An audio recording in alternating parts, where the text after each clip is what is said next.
Happy Thursday, everybody. We've got a layer of low clouds advancing to the north, and at this point in the morning, they have covered up Arkansas up into the Springfield area. Now, this particular vantage point from the satellite, unfortunately, there are some features of the satellite imagery I can't show you with my system, but suffice it to say, low clouds, something like this, and anywhere to the south, it's overcast. We may see a few breaks in those later today, but when you have clouds at night, the radiation that would normally get that heat back out into space is trapped. And so to some extent it stays quite a bit warmer than it would be if it was clear, although wind can play a role in that too. Bottom line is a warm start and up double digits for Arkansas and far southern Missouri this morning.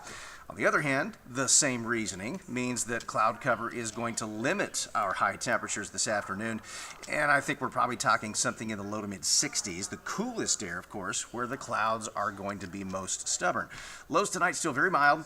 There's the cold front. You can kind of see it right up here to the northwest.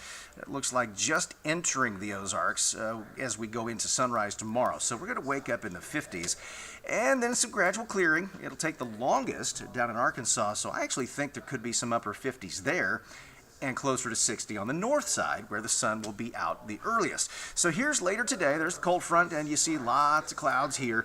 The problem is we've still got some dry air between the high level moisture and the moisture down low. Now there's going to be a pretty substantial low-level jet that develops kind of out ahead of the front, and you'll notice that it's kind of in that corridor where the best rain chance is, and that's a very relative term.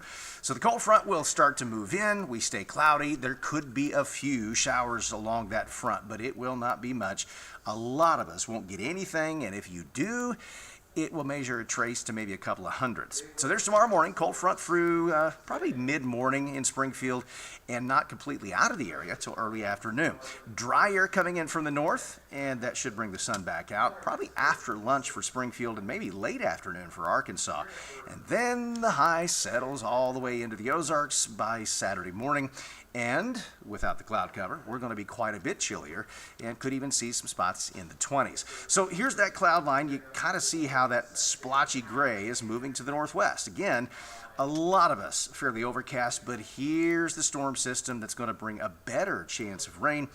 Already some rain and snow spreading into the western U.S., but that low won't actually get into our counties until early next week. Now, ahead of that, watch what happens here.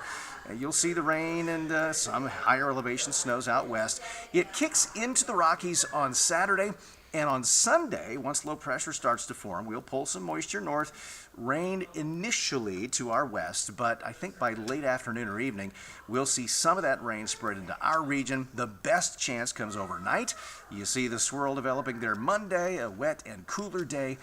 And as far as the temps go, well, models have been trending downward just a bit as we head into next week. So low pressure swings by us, and notice there's a pretty tight pressure gradient, those lines close together. So it'll be breezy Tuesday, and then, well, there's a whole lot of blue on there. High pressure coming south, and there's still some differences in models, but a lot of cold air sitting up here in the northern plains. And so some of that may come south. And most of the long-range models now show high temps on Thanksgiving in the 40s. A far cry from what it looked like a week ago. The weekend, dry Saturday, some rain late Sunday, and then a pretty good chance for showers at least into early Tuesday and highs in the 40s by Tuesday.